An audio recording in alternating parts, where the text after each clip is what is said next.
Yeah, I mean, Deathly Hallows Part 1 is very different from the previous films because very often we've had almost a formula to the films. You know, Harry goes to Hogwarts, there's a new teacher there, the Voldemort tries to kill him, Harry saves the day. You know, it seems that was sort of a running theme throughout the films.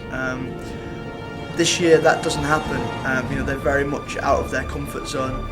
I think David Yates described it as a road movie, and that's pretty much what it is. You've got Harry, Ron and Hermione off on an epic journey, and really this film's you know, heavily about their relationship, because this near impossible task that they've been given starts to take its toll on them, and it's how they deal with that, and how very obviously together they are stronger than they are, you know, on their own.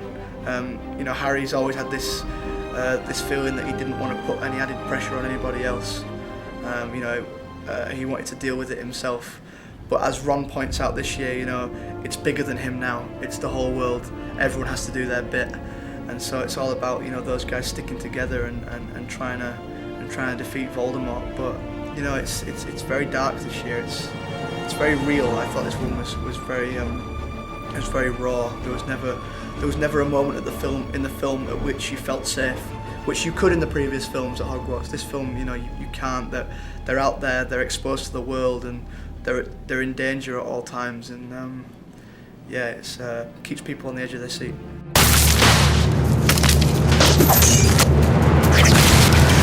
Neville's come an awful long way since the early films.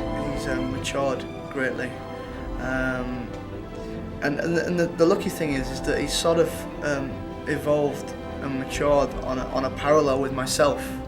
Because you know, when I started, I was quite shy and an introverted person, very similar to Neville. But you know, we've both grown with the films, so that helped definitely. You know, with the performance. But David Yates, the director, was a real key for me in these last few films. He always just knows the right things to say at the right time, and he's got such a vivid image himself of the way the story should be and how he wants it to look on camera. And so, you know, working with him,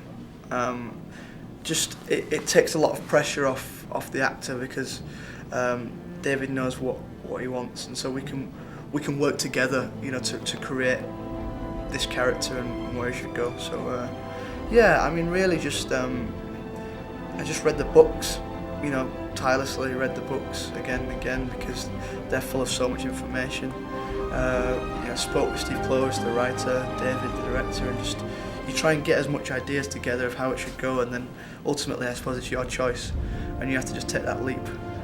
But I think it was pretty cool. I think I was happy with it. I hope David was, and I hope the fans are next year. I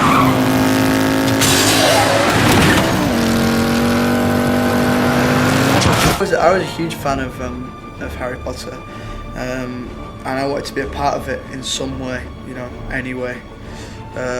So to get Neville was really a dream come true for me. But no, I never tried to influence the story.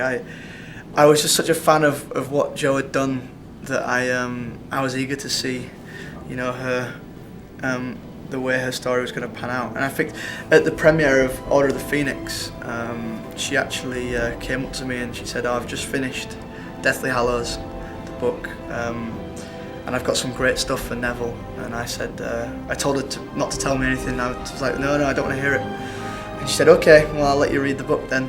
And so I did, and yeah, it was incredible. So I was very happy with the way the story went. As for whether I've been a fan like that, I'm not sure. I'd have been attending premieres and turning up at airports and things, but I was definitely a fan. I'd have been there at the cinema, you know, to see the film when it came out, without a doubt.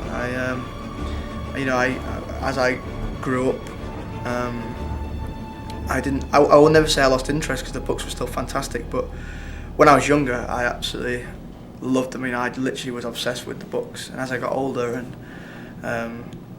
you know, I didn't obsess about them so much, but I still loved them. I still read every single one, still bought them all on, opening night. So yeah, but I wouldn't have been a crazed fan, but definitely an eager fan.